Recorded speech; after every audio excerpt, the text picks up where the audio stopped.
Então eu separei aqui dizendo assim, uma linguagem, né? Uma linguagem que promove o reino de Deus na minha vida. Ou palavras que promovem o reino de Deus na minha vida. Seria o tema da nossa meditação nessa manhã. E começando com o reino de Deus, porque nós somos alcançados por um projeto eterno de Deus, que é o reino de Deus. Então lá em Lucas 17, 21, a palavra declara assim, nem dirão, ei-lo aqui ou ei-lo ali, porque eis que o reino de Deus está dentro de... O reino de Deus está dentro de nós. Então Deus veio trazer em nós o seu reino. Ele veio trazer uma mudança, uma transformação na nossa vida, através de Cristo Jesus. Muito mais do que perdoar o meu pecado, muito mais do que me transformar, Deus já quer me inserir no seu reino. Deus já tem uma vida nova, um ambiente novo, oportunidades, bênçãos. Deus tem para nós algo estabelecido, que está dentro do seu reino, da sua glória para as nossas vidas. Se puder diminuir um pouquinho o vento aqui da frente, só para diminuir o ruído, acho que fica melhor, por favor. E algum vizinho está fazendo queimada aí, o cheiro está vindo aqui dentro. Então vamos dar uma reduzida ali. Amém? Então Jesus veio para nos trazer uma vida e nos colocar dentro do seu reino. Quando ele ora lá, Pai nosso que estás no céu, santificado seja o vosso nome, venha a nós o seu reino. Deus está falando assim, ó, morra e venha para o meu reino. Não, venha a nós, venha em minha vida, habita em mim o reino de Deus, a glória de Deus, a presença de Deus, que eu comece a viver hoje o reino de Deus na minha vida. Um reino de paz, de harmonia, de alegria, de esperança, um reino de mudança, de transformação, de crescimento, de desenvolvimento, de aprendizado, de unção, de graça, poder, de autoridade. Começa a habitar em mim o reino de Deus. Começa a habitar em você o reino de Deus. Você crê nisso? Amém?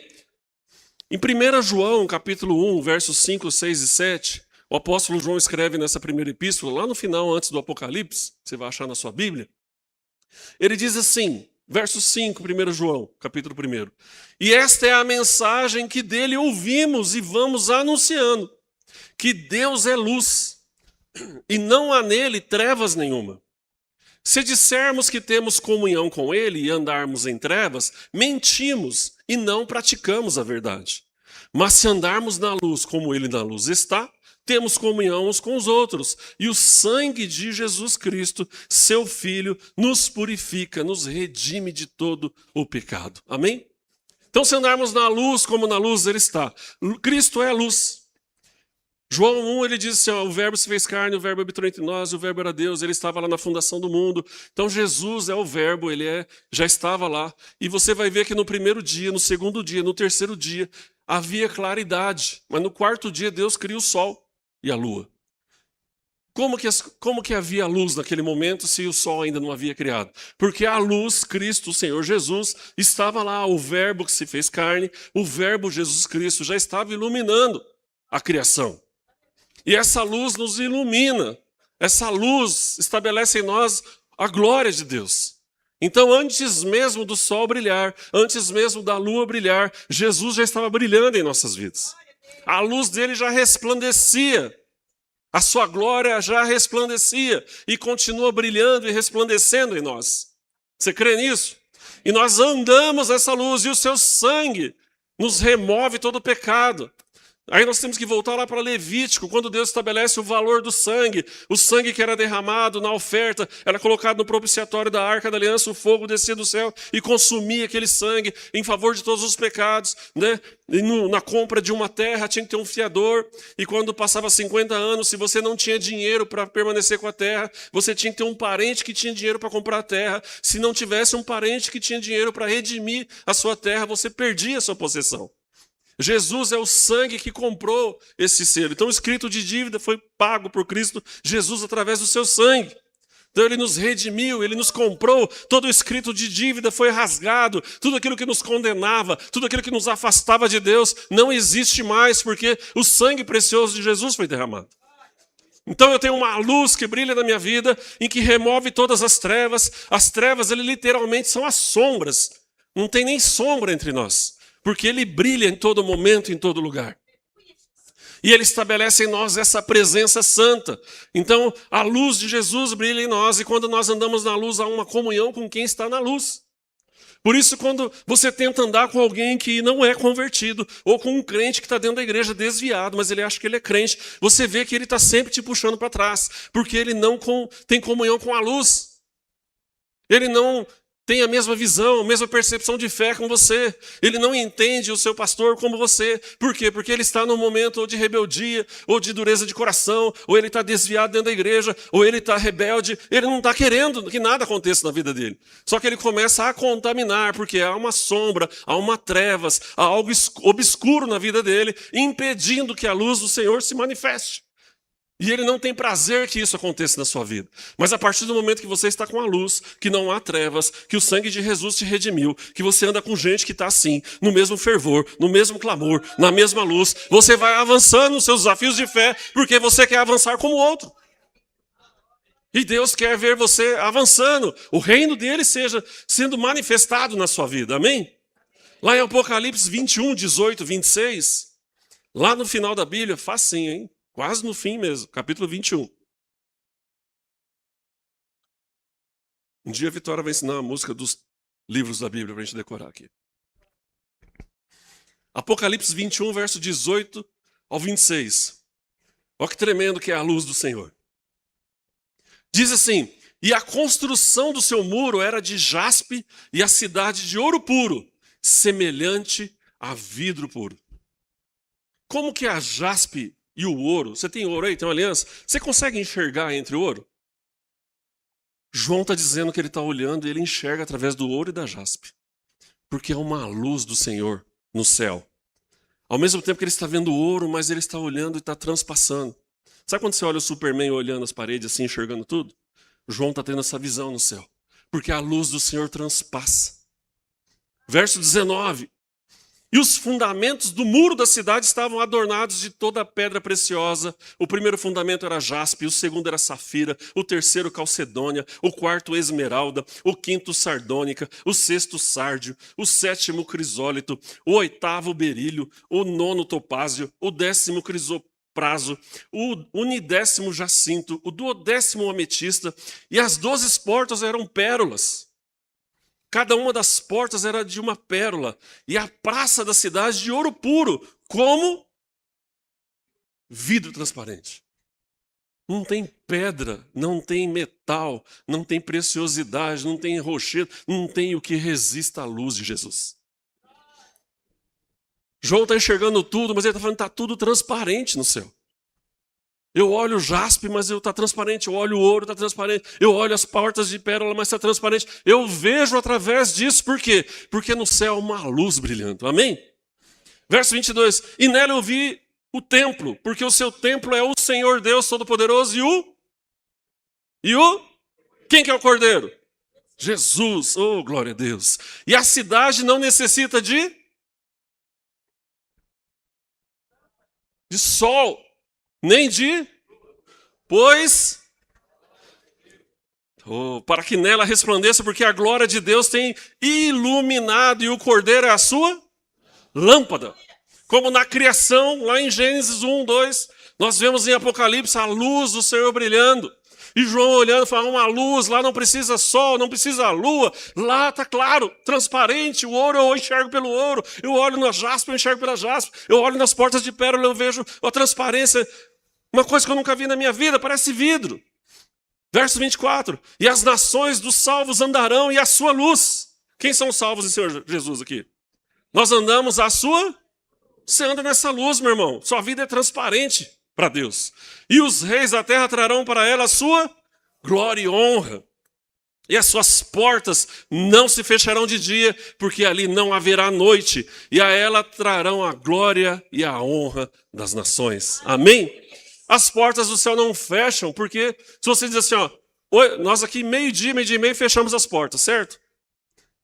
À noite a gente fecha para dormir e liga o alarme, deixa todo o sistema ligado, porque nós temos que ir embora dormir, certo? No céu não precisa nada disso. Porque não tem dia e noite, não tem sol e lua, tem o Senhor brilhando, irradiando a sua luz. Amém? Então ele traz sobre nós uma luz, uma transparência, uma claridade poderosa que revela o nosso íntimo. Por isso que Deus fala assim, eu olho o seu coração, eu vejo o seu interior, eu vejo o que está se passando na sua mente, eu sei o conflito que está no seu coração, eu sei o que está acontecendo dentro de você, porque há uma luz transparecendo sobre a sua vida, há a minha presença aparecendo na sua vida, há algo acontecendo que você não está vendo, mas eu continuo brilhando dentro de você. Amém? E essa luz não traz sombra. Não há sombra. Não há assim quando você está no sol, olha, minha sombra está para lá, está para cá. Não há. A luz brilha do Senhor em todos os nossos lados. Não tem como estabelecer que lado está vindo, de onde está indo, porque tem essa luz, porque é Cristo Jesus. Amém? E dentro desse reino, dessa glória, nós vamos ver o povo de Israel experimentando toda essa grandeza de Deus, todo esse poder de Deus, mas por causa de uma palavra. Por causa de uma frase, por eles dizerem algo, profetizarem a sua própria destruição, eles acabaram destruindo um projeto de Deus e estabelecendo algo terrível na vida deles. Então cuidado com o que você fala, porque essa luz está brilhando em você, o poder de Deus está em você, a autoridade de Deus em você, mas com as suas palavras você pode construir a sua própria destruição, a sua própria morte, você pode acabar com seus sonhos, você pode não alcançar objetivos porque você mesmo está colocando impedimento através das suas palavras. Então lá em Provérbios 18, verso 20 e 21, Salomão nos ensina o poder da palavra. Ele diz lá, Provérbios 18, verso 20. Do fruto da boca de cada um se fartará o seu ventre. Dos renovos dos seus lábios ficará satisfeito. A morte e a vida estão no poder da língua, e aquele que ama comerá do seu fruto. Então, aquele que ama a vida, ou aquilo que a sua língua promove, e se alimenta disso, você vai viver daquilo. Se você se alimenta de palavras de ódio, você vai viver do ódio. Se você se alimenta de palavras de poder, de autoridade, de profecia, de gratidão, você vai viver daquilo e você vai ficar satisfeito. E você não vai promover uma morte espiritual. Tem gente que acaba promovendo até a morte física. São palavras tão pesadas que trazem um peso sobre a vida da pessoa. Mas aqui ele está dizendo daquilo que você colhe espiritualmente. Em Números 14, 28... Volta lá, sua Bíblia um pouco mais, ali no começo da sua Bíblia, Números 14, capítulo 14, verso 28. Deus está dando uma orientação e nos ensinando, assim como ele ensinou ao povo de Israel, vale para nós nos dias de hoje. Então lá em Números 14, 28, Deus está dizendo assim, dize-lhes, vivo eu, diz o Senhor, que como falaste aos meus ouvidos, assim farei a vós outros. Então Deus está dizendo assim para nós, assim como você fala aos meus ouvidos, vou fazer acontecer na sua vida. O que você tem orado e falado a Deus? Então assim como nós falamos, assim como nós declaramos, assim como nós nos desenvolvemos um relacionamento com Deus, Deus vai confirmando as nossas palavras, as nossas orações. E já falamos um pouco sobre resposta de oração e forma como Deus faz tremer a terra com as nossas orações. Mas o povo de Israel, por causa de palavras, começaram a trazer morte para a própria vida. Então, lá em Êxodo, volta um pouco sua Bíblia, 16, capítulo 16, verso 1, 2 e 3. Êxodo, capítulo 16, verso 1, 2 e 3. A palavra do Senhor declara assim, e partindo de Elim, toda a congregação dos filhos de Israel, então eles já tinham saído do Egito, já tinham atravessado o Mar Vermelho, já estavam perambulando pelo deserto. Veio ao deserto de Sim, que estava entre Elim e o Sinai, aos 15 dias do mês segundo, depois da sua saída do Egito. Então, quer dizer, 45 dias depois do Egito, estão caminhando lá. Então, fazia só 45 dias que eles tinham saído do Egito. E toda a congregação dos filhos de Israel murmurou contra Moisés, contra Arão no deserto. E os filhos de Israel disseram-lhes, quem dera tivéssemos morrido por mão do Senhor na terra do Egito, quando estávamos sentados junto às panelas de carne, quando comíamos pão até fartar, porque não tendes trazido este deserto, para matardes de fome toda essa multidão. Então eles estão dizendo, ó, quem dera Deus tivesse deixado a gente lá no Egito, que lá pelo menos a gente estava comendo carne, estava comendo alho, estava comendo cebola, estava comendo pepino, né? E nós íamos morrer feliz da vida com a comida que tinha no Egito. Ia morrer como escravo, não ia morrer. Então eles estão dizendo para Deus que é melhor ter morrido no Egito, infelizmente. E aí eles declaram uma sentença em Números 14, verso 2. O povo dá um recado para Moisés, mas Deus está atento à palavra daquele povo. E olha o que Deus está fazendo, né? Então diz lá em Números 14, verso 2, diz assim: E todos os filhos de Israel murmuraram contra Moisés e Arão, e toda a congregação lhes disse: Quem dera tivéssemos morrido na terra do Egito, ou quem dera tivéssemos morrido neste deserto. O que aconteceu com o povo de Israel? 40 anos rodando no deserto e foram morrendo, foram morrendo, foram morrendo, foram morrendo. E muitos deles não entraram à terra prometida. Aquilo que eles construíram com seus lábios foi aquilo que eles receberam. Então, muitas vezes, nós temos que estar atento àquilo que nós falamos. Ter cuidado com o que dizemos. Porque Deus está atento para ouvir aquilo que está chegando aos seus ouvidos e para fazer cumprir. Então, é tempo de nós nos arrependermos pelas orações erradas, pelas palavras erradas, e é tempo de nós começarmos a semear no ouvido de Deus palavras de bênção sobre nós mesmos. Planos de paz, de prosperidade, de crescimento, de desenvolvimento, de cura, de libertação, de salvação do cônjuge, salvação da família, libertação de um filho. Em nome de Jesus e tantas outras coisas que você pode estabelecer em Deus. Você crê nisso? Amém? E eu separei aqui 5 palavras que é muito comum no nosso vocabulário. Nós usarmos expressões com essas palavras. Então a primeira é nunca. A segunda é impossível, a terceira é azar, a quarta, não consigo, e a quinta, amanhã eu faço. 5 expressões, palavras que nós usamos. E eu quero dizer para você que nós precisamos tirar essas expressões das nossas vidas. O que você acha? Alguns concordam. Que bom que alguns concordam. Então a primeira palavra é nunca. O nunca é uma sentença futura. Eu estou dizendo que eu nunca vou casar. Isso nunca vai acontecer comigo. Eu nunca ganho nem o frango assado na rifa, quanto mais ganhar um presente. Eu nunca vou ter isso, nunca vai acontecer aquilo. Eu nunca, nunca. Então você tá dando uma sentença para o seu futuro de que nada vai acontecer. Você crê que nada vai acontecer, mas você quer que Deus faça acontecer. Mas Deus está ouvindo você falar nunca.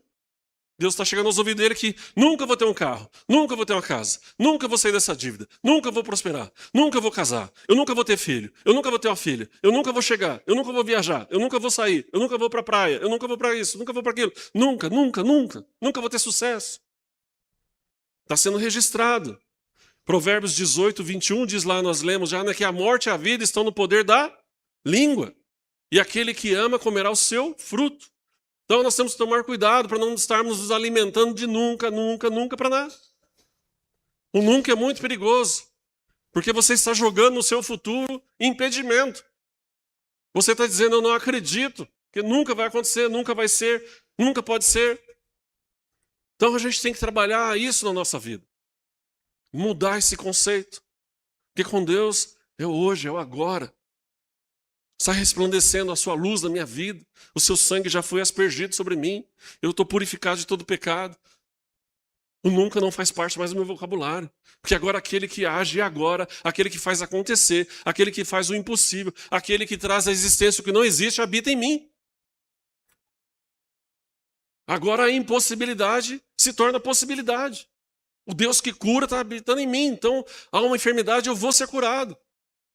Nós precisamos mudar isso urgentemente na nossa vida. A linguagem. Tirar o nunca. Nunca mais dizermos nunca. Fica redundante, mas nós precisamos trabalhar isso. Amém? Segunda palavra, impossível. Ah, mas isso é impossível. Impossível de acontecer isso na minha vida. Impossível de algo assim chegar até a minha vida. Lucas 1,37, Jesus está dizendo aos seus discípulos que a salvação é possível. Porque para Deus nada é impossível. Jesus está ensinando aos seus discípulos. Né? Ele está falando que é possível um camelo passar no buraco de uma agulha, de uma fechadura, do que um rico chegar no céu. Porque ali eles estavam muito preocupados com a sua pobreza e olhando para a riqueza dos outros. O rico não tem problema, Se tem doença, ele paga um bom médico. Então os discípulos viviam aquele conflito. Jesus falou assim, fique tranquilo, que para Deus nada é impossível. Até um camelo passar num buraco da fechadura, para Deus é possível. Então as impossibilidades em Deus se tornam possibilidade na nossa vida. Tudo aquilo que humanamente é impossível, para Deus é possível. Era impossível um mar se abrir, e o mar abriu. É impossível para a medicina, para alguém falar que alguém foi curado de câncer. Nós tivemos um testemunho aqui quinta-feira da outra semana de uma cura de câncer. Deus está agindo, meu irmão. Então, se não há impossibilidade, a impossibilidade está na minha fé, a impossibilidade está no meu coração. Eu preciso trabalhar isso no meu interior. Essa luz tem que resplandecer cada vez mais forte, inundar o meu ser, para que nada se torne impossível, mas sim a possibilidade de Deus. Marcos 10, 27. Avança um livro aí na sua Bíblia. Jesus também ensina aos seus discípulos. Ele disse assim, Jesus, porém, olhando para eles, disse, para os homens é impossível, mas para Deus, porque para Deus todas as coisas são possíveis. Para os homens, o nosso olho humano, quando nós estamos cansados, abatidos por situações que nos advergem, porque nós estamos inseridos no mundo, não fomos removidos desse mundo ainda. Então nós vemos às vezes a impossibilidade de fazer com a própria mão, com os próprios recursos. Mas Deus é um Deus do impossível, meu irmão. A soberania de Deus realiza milagres. Ele é soberano sobre todas as coisas. Não há impossibilidade. Então, como eu disse, a abertura do Mar Vermelho, curas de cego, ressurreição de mortos, tudo isso era impossível. Mas Jesus mostra para nós que é possível. A sua vida testemunhou que é possível. A arqueologia testemunha que isso aconteceu. A história está registrado que isso aconteceu. E nós vemos nos dias de hoje isso acontecendo. Amém? Tantas coisas acontecendo. Há uma ação pessoal de Deus na nossa vida. Uma restauração da nossa vida. Sem Deus eu estava perdido. Mas Deus restaurou a minha vida, restaurou os meus caminhos, me colocou num propósito. Porque além de Deus me salvar, Ele que tem propósito. Ele quer me colocar dentro de um projeto. Eu não estou aqui só para viver no mundo. Quem é você? Sou um filho de Deus. O que você faz? Eu estou trabalhando, comendo, dormindo. E vendo meus filhos crescer, vão casar também, trabalhar e dormir, vão gerar filhos. E um dia eu vou morrer. Não, há um propósito maior, há um chamado, há um ministério, há um trabalho a ser realizado. Há algo que Deus confiou a você, que não confiou a mim, que nós precisamos fazer. Nós precisamos desenvolver os nossos talentos. Amém? Fé e confiança. Né? Nada é difícil para Deus ou impossível para Deus. Mesmo quando a situação parece ser sem saída, Deus abre portas. Deus promove o milagre. Deus nos leva a experimentar algo impossível. Deus faz acontecer na nossa vida coisas que aos nossos olhos seriam impossíveis. Mas Ele age. Amém? Terceira palavra, azar. Crente não tem azar, meu irmão. Sinto te informar. O que está acontecendo de ruim com você não é azar. Nós somos humanos, corpo, alma e espírito, somos tricotômicos. Para nós vivermos aqui na Terra, nosso espírito, a nossa alma, precisa de um passaporte. E o passaporte é o corpo. Sem esse corpo, nós não vivemos aqui. Então nós precisamos de um corpo. Só que esse corpo ele é corruptível. Corruptível por causa da alimentação, vida sedentária, ambiente poluído, e aí vai. Tem diversas coisas acontecendo ao nosso redor, na nossa vida. Então nós estamos sujeitos a tudo isso. Em Jeremias 29, 11, diz a palavra do Senhor lá, do profeta Jeremias, capítulo 29, verso 11, um texto muito conhecido. Porque eu sei bem os pensamentos que tenho a vosso respeito. Outra versão fala, eu sei bem os planos que tenho para vós. Então, eu não sei se você sabe, Deus faz planos. Deus tem pensamento a seu respeito. Eu não sei se você faz planos com Deus. Eu não sei se você tem pensado em Deus. Mas Deus tem planos e pensamento para a sua vida. Que você ainda não acessou, que você ainda não recebeu, que você não tomou posse porque você ou não conhecia a Escritura, não tinha essa revelação, e agora você está recebendo, ou porque você não tem praticado essa verdade. Diz o Senhor, pensamentos de paz e não de mal, para vos dar o fim que planejais ou esperais. Então, o plano de Deus, aquilo que Deus pensa a seu respeito, aquilo que Deus planeja para você, Ele está dizendo que é um plano de paz. E o paz aqui eu sempre reforço, não é paz e amor. Oh, e aí? Paz e amor, pastor. Não é isso, não. É o shalom de Deus. O shalom é o quê? Eu tenho shalom na minha vida financeira. Então, a paz nos meus recursos financeiros. Eu tenho shalom nos meus alimentos. Então, a paz na minha despensa, nos meus alimentos, na refeição. Quando a gente senta à mesa, a abundância de paz. A paz no meu trabalho, a paz na minha prosperidade, a paz na minha saúde, a paz no meu casamento, a paz na vida dos meus filhos, a paz. Há um shalom, há uma paz que excede todo entendimento. O ímpio está se mordendo lá. Eu não tenho paz, eu não consigo viver, não consigo entender como você, em momento de aflição, tem paz. Porque eu tenho Cristo. Mas o seu mundo está desmoronando, mas eu estou em Cristo. A situação está terrível, mas eu estou em Cristo. Há uma paz que vem de Jesus, não é meu. Porque se não fosse essa paz, eu tinha enlouquecido. Tinha pirado o cabeção, como diz o outro. Mas a gente está guardado no Senhor, amém? Quarta palavra, você lembra qual que era? Eu não consigo. Nós somos danados para falar, né? Você dá responsabilidade, mas eu não consigo. Por que você não fez? Não consigo fazer. Em casa, eu tenho duas palavras que tem me incomodado. Que assim, eu não lembrei e eu não vi. Como assim você não viu? Eu não consigo também, né? Mas eu não vi, eu não lembrei, é para acabar comigo. Isso, nossa. Mas eu não, nosso tema aqui, a quarta palavra, eu não consigo. Mas a pessoa nem começou, já está desanimada. Eu não consigo. Eu não consigo. É um tal de eu não consigo. Como assim, gente? Filipenses 4,13, posso todas as coisas em Cristo que me... Gente, é o espinafre que vem do céu. Você se alimenta de um Deus que te fortalece. Você não tem capacidade, Ele vai te dar. Você não sabe como organizar aquilo, mas Ele vai te ajudar. Vai fazer, experimenta. Eu, com 13 anos, fui contratar como pacoteiro numa loja de roupa em Londrina. Não vou falar o nome para fazer propaganda. Mas ali, o dono me deu a oportunidade. Eu aprendi a fazer etiqueta de preço. Aprendi a conferir nota fiscal, receber produto. Aprendi a fazer fluxo de caixa. Aprendi a datilografar. Não sei se você lembra o que é isso. Existia um tempo que a gente datilografava cartas. A tabular, fazer. Qual que é o padrão? Fazer um borderô bancário. Um relatório de cartão de crédito. Tinha 13 anos. Eu falava assim, deu oportunidade, eu aprendo. E eu ia para cima. E o seu Lauro Lopes, falecido Lauro Lopes, ele era um homem que acreditava em mim. Eu era o seu aprendiz. E eu queria aprender. Ah, mas você era pobre? Era. Tinha pouco estudo? Tinha. Vinha de família humilde? Vinha. Não ia usar nunca um fluxo de caixa dentro de casa? Não tinha problema, eu queria aprender. Tem que carregar umas caixas pesadas? Carregava. Tinha que cair da escada? Caía. Aconteceu um acidente, tinha de tudo. Mas eu queria aprender. Queria aprender. E fui aprendendo. Com 15 anos fui trabalhar numa indústria em Rolândia. Tem que fazer manutenção de frota de caminhões. Vamos fazer. O motorista me ensinou errado. Oh, o feixe de mola quebrou, não estava quebrado coisa nenhuma. Aí você cai nas pegadinhas dos motoristas e vai aprendendo. Mas eu aprendi. Não tem problema, pode zoar, tira sal da minha cara. O bullying faz parte, mas eu aprendi. Aprendi.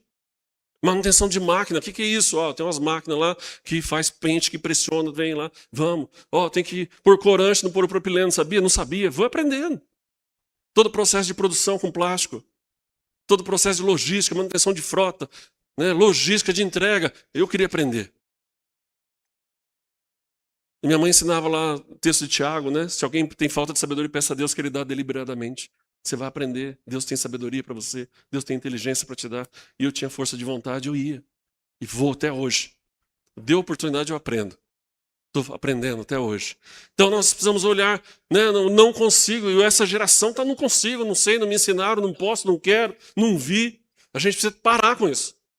Você consegue muito mais. Muito mais. Nós precisamos acreditar em nós. Nós precisamos acreditar naquilo. Não importa a sua idade. Você consegue fazer muita coisa. E Paulo escreve esse texto preso. Ele estava preso quando ele diz que eu posso todas as coisas daquele que me fortalece. E ele vem dizendo, eu sei passar necessidade, eu sei ter abundância, eu sei ter escassez. Então Paulo está me entendendo todo momento. Eu falei, mas Deus me fortalece. Eu estou tendo falta, mas Deus me fortalece. Eu estou tendo uma abundância, Deus me fortalece. Eu estou passando perseguição, Deus me fortalece. Eu estou tendo um tempo de paz, Deus me fortalece. Não importa a situação, Deus está me fortalecendo para aprender, para passar por aquilo, para vencer a circunstância. Ele estava aprendendo. Você está preso, mas Deus está me fortalecendo. Como assim preso? Deus te fortalecendo. E nós nem presos estamos. Você não está com uma corrente nos seus pés, nem uma corrente nas suas mãos, pregado num poste, como Paulo estava. Nós estamos livres. Nós estamos livres.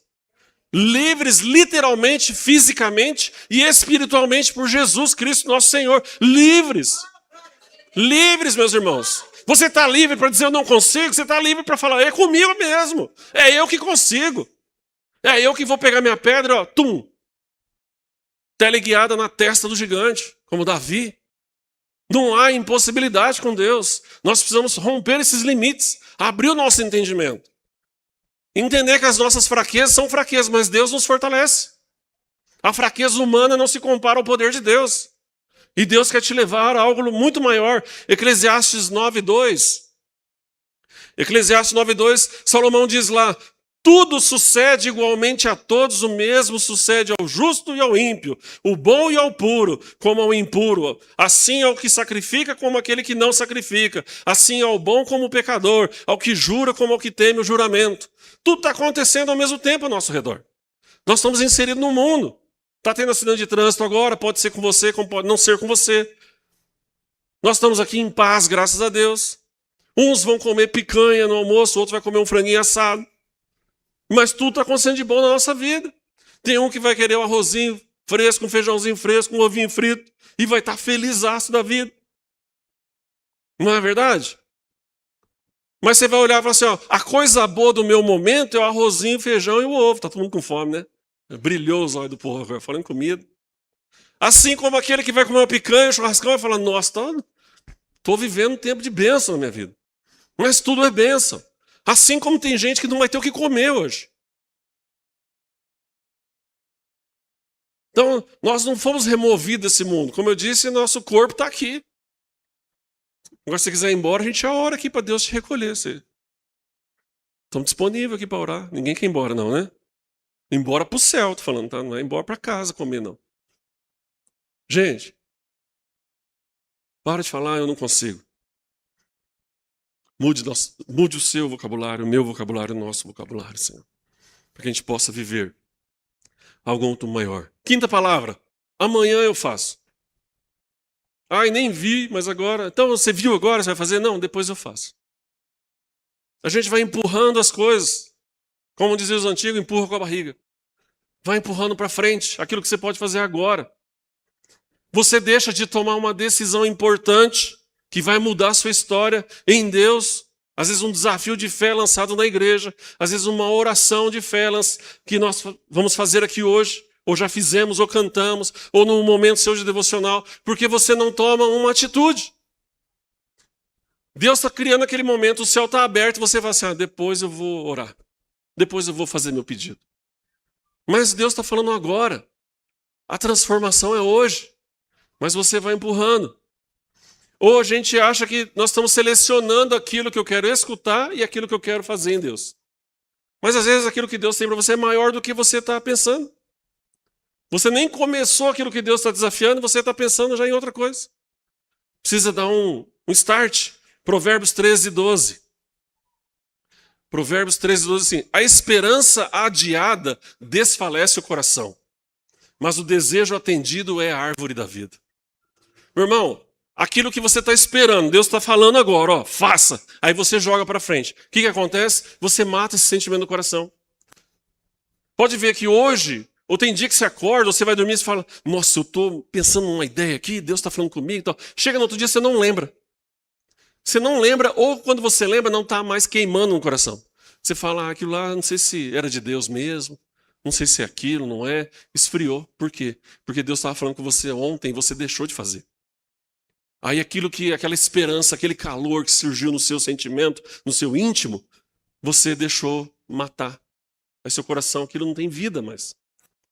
E aí, aquele desejo, aquele sentimento, não faz parte da árvore da vida. Acabou. Tiago 4,17. lá para o final do Novo Testamento.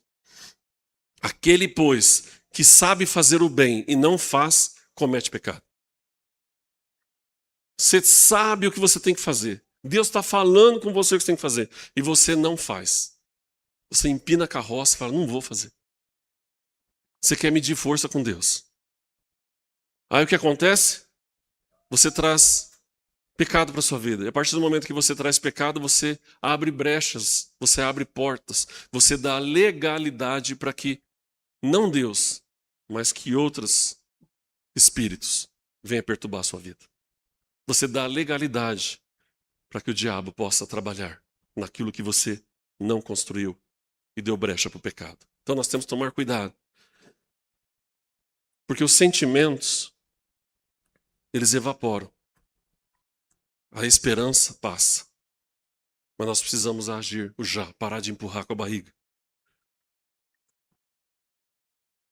Nós não devemos agir só pelo que sentimos. Aquilo que nós esperamos em Deus. Porque logo, logo, você vai perceber que você deixou de sentir aquilo como prioridade na sua vida. Pode ver que você tinha muitos sonhos e muitos ficaram para trás. Você nem sente mais vontade daquilo. E nós mudamos.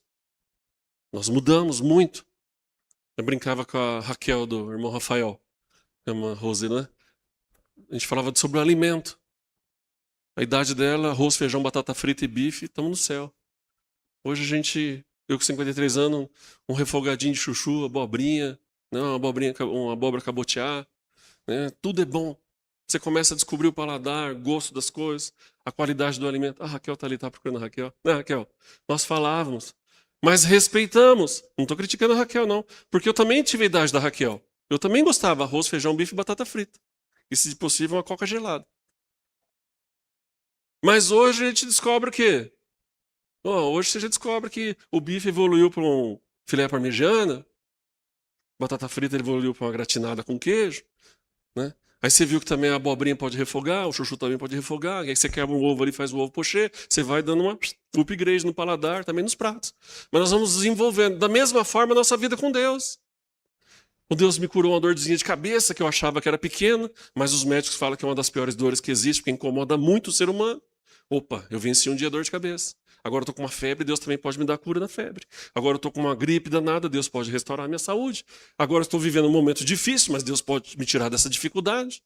Há uma escassez de alimento, Deus pode multiplicar, porque Ele multiplicou lá os 5 pães e 2 peixes. Eu preciso de riqueza, Deus falou que era para pegar o azeite e pôr em vasilhas vazias. Eu tenho aqui carteiras vazias, eu vou pôr todo o dinheiro que eu tenho, eu vou pôr dinheiro pela fé, eu creio. Eu recebo e Deus vai multiplicar. E por quê? Porque eu vi na palavra, eu aprendi, Deus, eu quero praticar com o Senhor o impossível. E eu começo a dizer que eu posso fazer isso. Eu posso vencer nessa área. Eu posso realizar nessa área. Amém? Efésios 5, 15, 16 e 17. Diz a palavra assim: portanto, vede prudentemente como andais, não como nessos, mas como sábios. Diz a palavra, Efésios 5, 15, 16 e 17. Verso 16. Remindo o tempo, porquanto os dias são maus. Então aproveite o seu tempo. Faça o seu tempo ser precioso a seu favor. Porque os dias são maus, tem gente ruim para todo lado aí, mas você não é gente ruim, você é filho de Deus, você está vivendo o seu impossível. As coisas boas que Deus tem para você. Verso 17, por isso não sejais insensatos, ou não sejam pessoas que não têm sabedoria, mas entendei qual seja a vontade do Senhor. Busca, Senhor, qual que é a sua vontade nisso? É o meu sofrimento? Não é, então me ajuda. É o livramento? Então me livra. É a prosperidade? Então prospero. É uma porta que eu não estou vendo? Então abre e me mostra. Mostra para mim, Senhor. Eu quero ver. Sou seu filho. Então, cuidado com o seu modo de viver. Estabeleça um modo crendo em Deus, nas possibilidades de Deus. Amém? Observe o seu tempo. Não para controlar, mas para você viver aquilo que Deus está te dando neste momento. Não para você estabelecer um cronograma, como que vai ser a minha mudança de vida. Deus está falando que é agora.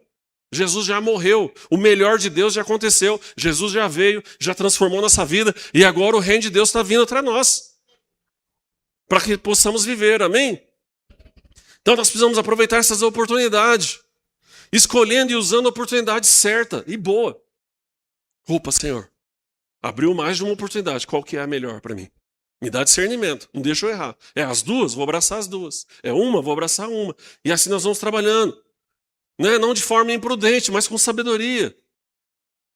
Com coisas que fazem sentido. Você começa a ter discernimento. Opa, peraí. Aqui é um laço. Mas aqui é uma oportunidade de Deus mesmo. Então vou embora. É aqui Deus confirmando. Amém?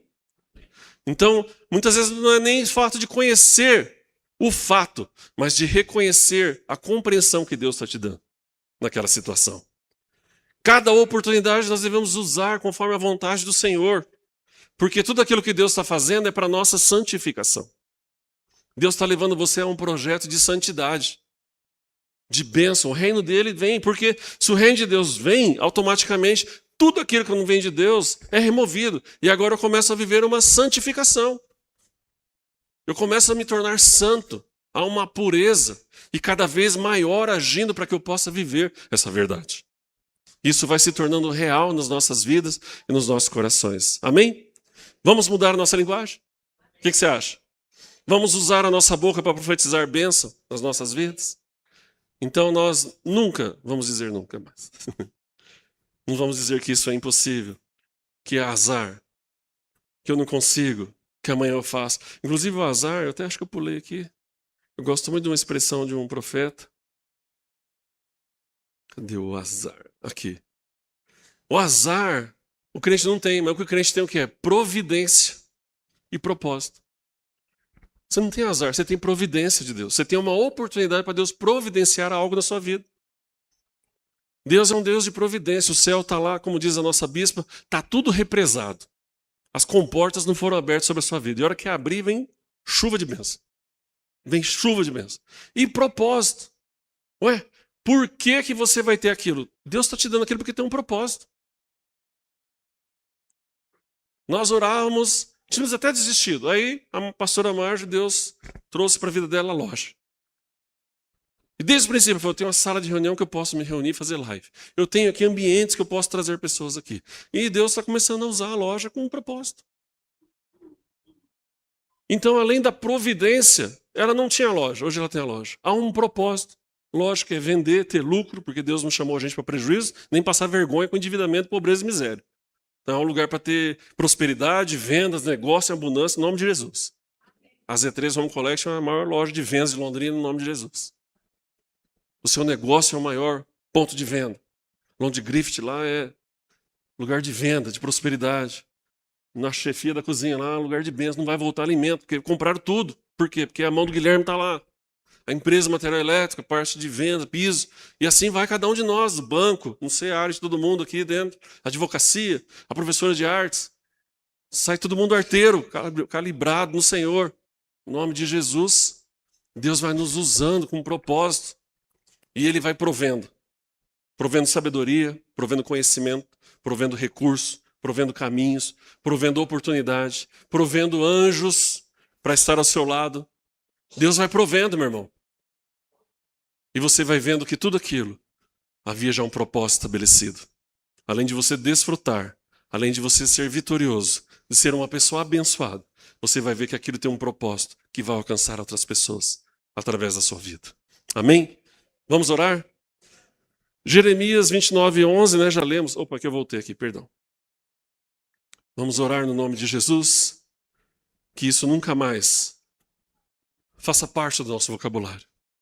Que o nosso vocabulário seja realmente para alcançar as impossibilidades do Senhor. Amém? Vamos ficar em pé? Foi abençoado? Amém, em nome de Jesus. Eu tomo para mim. Quando eu prego aqui é para mim. Eu já falo, Senhor, o que eu preciso? E Deus está mostrando.